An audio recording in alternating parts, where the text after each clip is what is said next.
Shalom, soyez bénis dans le nom puissant de Jésus-Christ. Et de loup, Père, de ce qui t'a caché ces choses aux sages et aux intelligents et te l'a révélé à tes enfants par l'Esprit. Aujourd'hui, nous allons voir l'avant-dernière vidéo sur la grande guerre contre la race noire et nos ancêtres, nos pères. Aujourd'hui, nous allons toucher le grand F. Après toutes ces vidéos, nous allons faire une vidéo spéciale pour faire le résumé de tout le thème, afin que chacun puisse comprendre pourquoi le thème a été prêché. Dans le grand F, aujourd'hui, nous allons voir la rédemption de la race noire et la place de nos ancêtres dans notre vie. En petit 1, nous allons voir, est-ce que la race noire reviendra gouverner le monde? Vu que je vous l'avais dit, la première race qui a gouverné le monde, c'était la race noire, pas l'Égypte. Donc aujourd'hui, on va voir, est-ce que la race noire reviendra gouverner le monde? Bien aimé, si tu as dans ta tête que Dieu permettra, ou bien l'humanité sera disposée afin que la race noire puisse gouverner le monde, en ça dans ta tête. Parce que cela ne va plus arriver. Chaque race avait son temps de gouverner le monde. Chaque peuple avait son temps de gouverner le monde. Et la race noire ne reviendra plus gouverner le monde. Donc si c'est pourquoi tu te bats, arrête de te battre en même temps. Comment la race noire triomphera? Vu que la race noire ne reviendra plus gouverner le monde, comment la race noire triomphera? Voici comment la race noire triomphera. Lorsque nous allons accepter Dieu de tous nos cœurs, parce que notre chute est venue par l'adoration de plusieurs dieux, par l'adoration des idoles, par l'adoration de plusieurs choses que Dieu n'a pas pris plaisir à pousser par l'orgueil. On pensait qu'on était tout arrivé. C'est pourquoi c'est là notre chute est venue. Donc, pour que la race noire puisse triompher, pour que les élus de Dieu étant de la race noire puissent triompher, nous devons accepter la véritable parole de Dieu, la parole, l'évangile de Jésus-Christ. Manifestant cela, là nous allons triompher, car en réalité, l'épouse de Dieu va sortir de la race noire. L'épouse de l'agneau, l'épouse de Jésus-Christ va sortir de la race noire. Donc, par l'acceptation de l'évangile, par la mise en pratique de l'évangile, par la manifestation de l'évangile, ayant atteint la statue parfaite du Christ, étant devenu l'épouse du Christ, on peut triompher.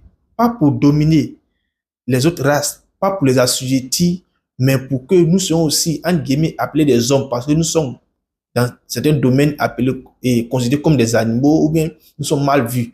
Mais par la manifestation du pouvoir extrême, par la manifestation de la sagesse de Dieu, par la manifestation des dons spirituels, on peut revenir, mais pas pour triompher, et pas pour gouverner le monde, mais on va triompher de toutes ces choses.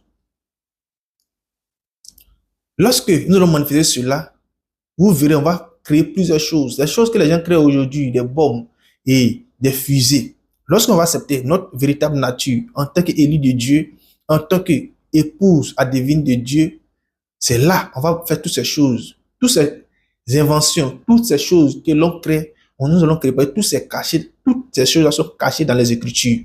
Parce que c'est par la connaissance que Dieu permet qu'on puisse faire ces grandes choses-là. Or, l'Écriture nous dit dans Psaume 134, 119 au moins, verset 130, 134 là-bas, il dit, la révélation de ta parole nous accorde l'intelligence. Donc, si nous manifestons vraiment l'épouse de Dieu, nous allons avoir l'intelligence de faire toutes ces choses que aujourd'hui nous voyons l'Occident faire, plusieurs personnes faire, et nous voyons ça de façon extraordinaire. Donc, par l'acceptation, nous allons triompher.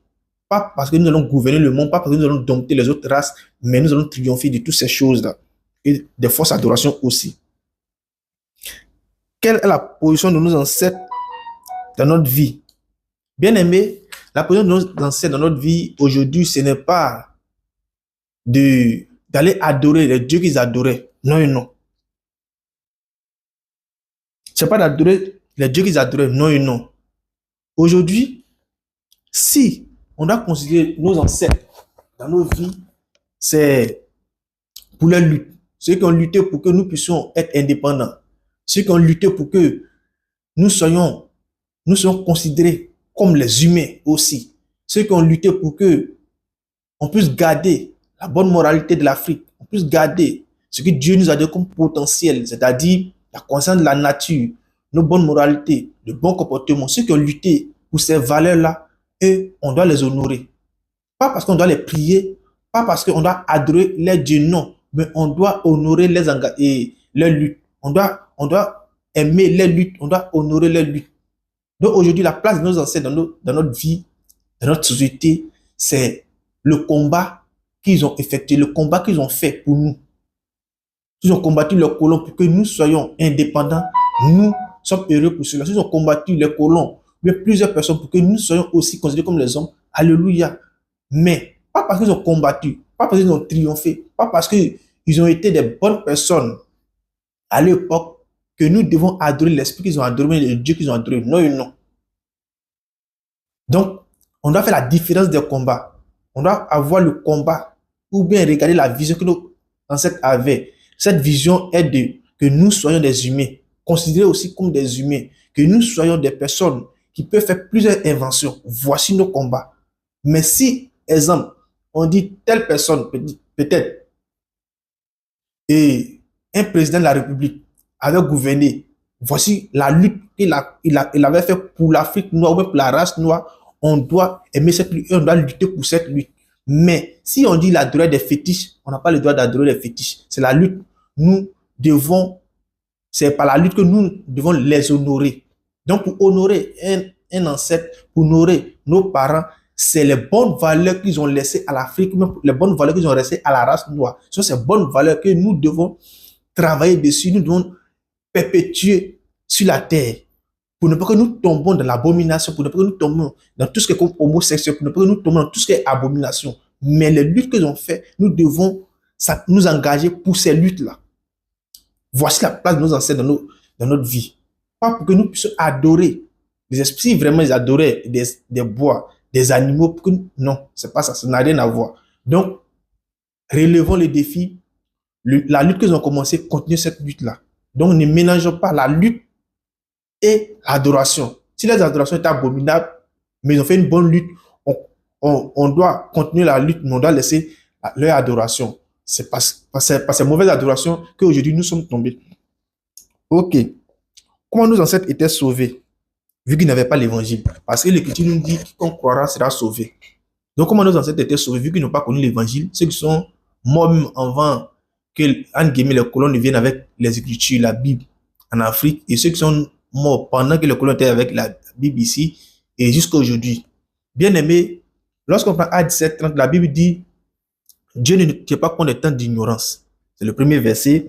Ensuite, Proverbe 29:18 nous dit un peuple sans révélation est un peuple qui court sans frein. Et ensuite, que ce peuple-là garde la loi.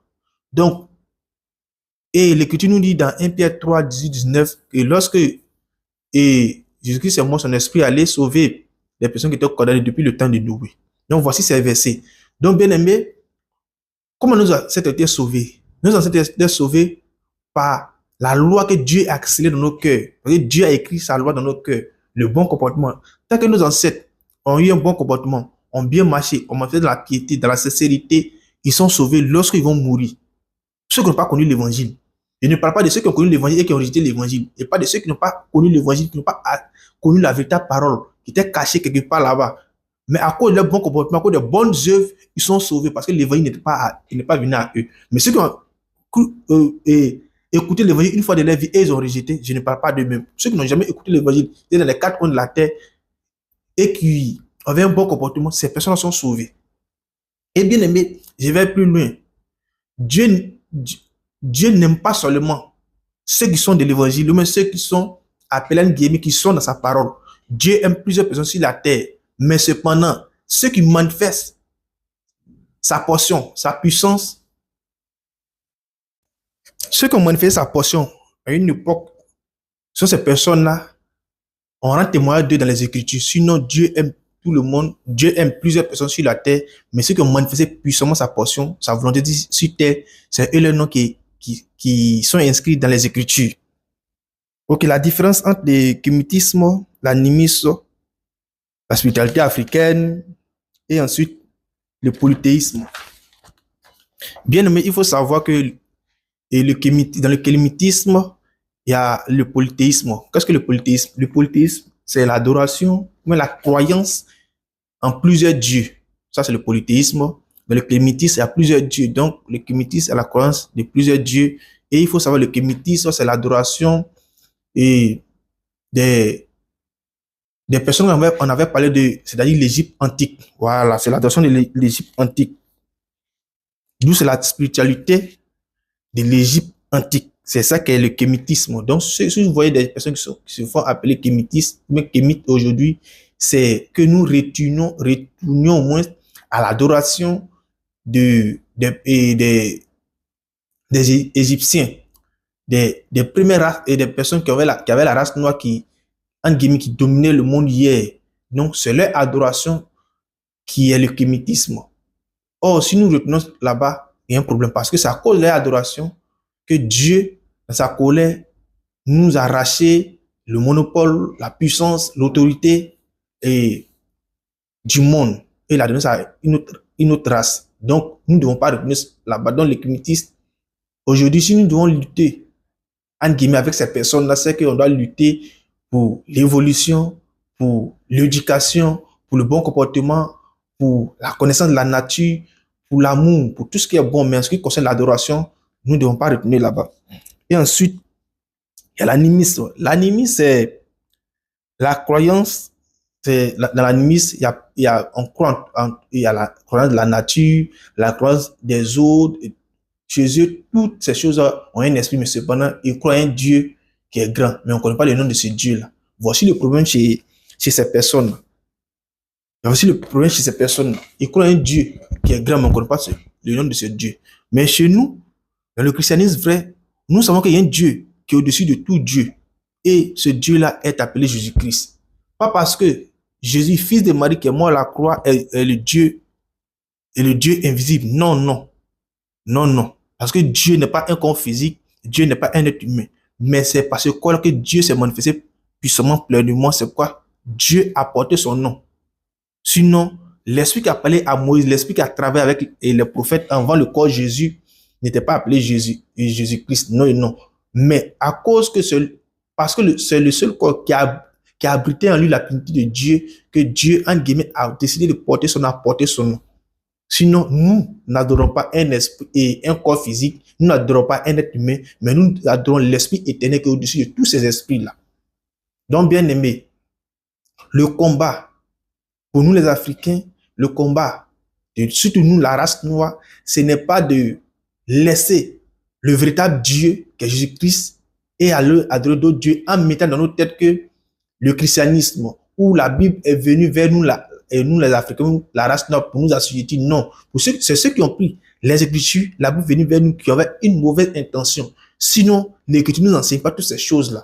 L'Évangile ne nous enseigne pas toutes ces choses. Donc, revenons à l'Évangile vrai, revenons à l'Évangile du Seigneur Jésus-Christ. L'Évangile, le pilier, le socle de cet Évangile-là, c'est l'amour. L'amour qui est au-delà de toutes choses.